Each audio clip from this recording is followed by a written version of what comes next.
Okay, right, consciousness video 2. I have to keep these down to below 10 minutes to upload to YouTube, so that's it, okay? Right, consciousness. I've just been thinking about consciousness again, and I think a good example of the difference between being conscious and unconscious is a computer. Ever since I've been growing up, basically, the idea of virtual reality, computers taking over the world, really, you know. There's been a lot of famous films about it, artificial intelligence, all that kind of thing, basically. I mean, at the moment, computers aren't able to think for themselves in the way that we do, and have feelings, and draw the same sort of conclusions, really. You know, on a technicality, a computer currently isn't conscious in it. I don't think any real human being would describe a computer as truly conscious in the way that we are. I mean, we could make computers to look like they're conscious. I've talked to many a chat robot on various websites that acts like a person because it's been programmed by a person, but it doesn't mean that it's conscious in the same sense. And then you take a human, let's say you talk to a computer, you talk to a human. You talk to a human, they take things in, they're aware of what's happening, and they feel things, and that's the difference between consciousness really. That's what I think anyway, being unconscious and being conscious. That's a good example. I'm just starting on these videos, I'm just sort of finding my feet really, gaining confidence on camera, and just trying to talk to camera normally, you know, just trying to be myself. I don't know who else I could be anyway, but you know it's like when you try and talk on camera for the first time. You try and talk a certain way, I'm talking to those people on the internet and all this other stuff. But I'm just trying to get past that. I'm just a normal person talking about stuff that I find interesting. That's all it is. I mean, I love it, absolutely love it. Talking about knowledge and thinking about knowledge, consciousness, experience, everything, you know, visualising it all. That's what I like, okay? Right, consciousness. I mean, I don't know.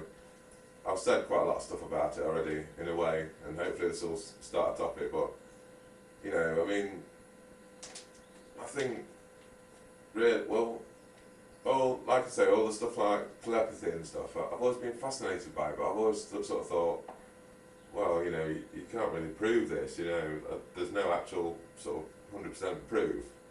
And I think the trick with it is, the trick to understanding mind over matter and all the kind of things that you can't quite explain, like deja vu and you know, all these feelings, the senses you have when someone you love is in trouble and you feel it, or when you feel like someone's watching you, that kind of thing. I think the key to understanding that is, it does work, it is possible.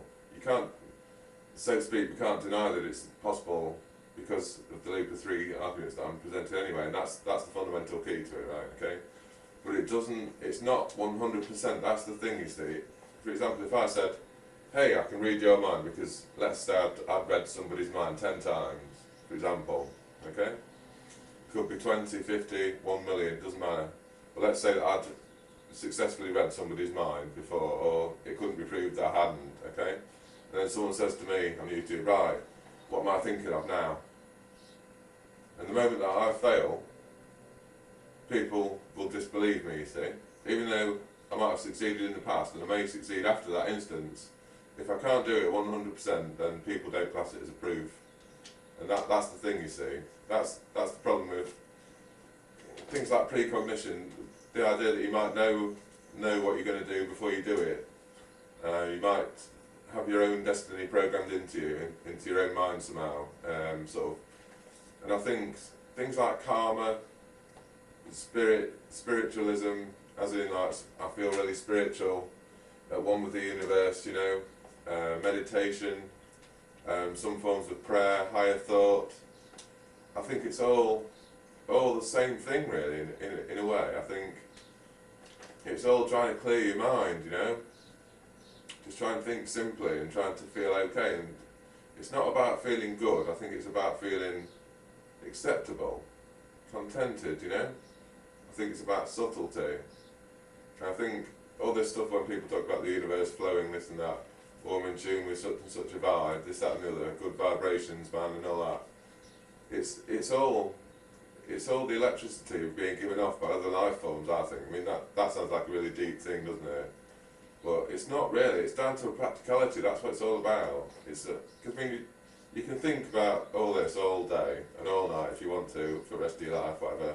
But you've still got to live, eat, sleep, go to work, whatever it is. You know what I mean? And it's down to a practicality. You've got to find a practical way to live your life consciously and accept your consciousness and be able to live in a non-negative way, I suppose, and try and reduce negativity. I mean, I talk about being positive, but I've decided to talk about not being negative instead, because that's just a better way to put it, I think. Being positive is like a command, and not trying to be less negative is a lot more approachable. You've got three choices in your consciousness, you see: good, bad, or nothing. Okay, and it's up to you to choose. And I think that's what consciousness is. It's just the awareness of self, really. I mean, I could write a lot of stuff about this, but I mean, I don't know what to say exactly on camera because I don't want to offend anybody by talking about certain types of thought. I can't mention that sort of religious focus of thoughts and things in certain contexts. I want to talk about and I want to say things, but I can't at the moment because I don't know how it's going to come across or whatever. So, like I say, basically, consciousness is electricity. Your thoughts. It's just a higher level, a different amount of electricity from an animal brain, or a different ability to think than what a computer's got. A computer can do automatic decisions in the same way that animals can, like I was talking about. Not saying that every animal is completely unconscious, I'm just saying that that's the best way to visualise it that I can think of at the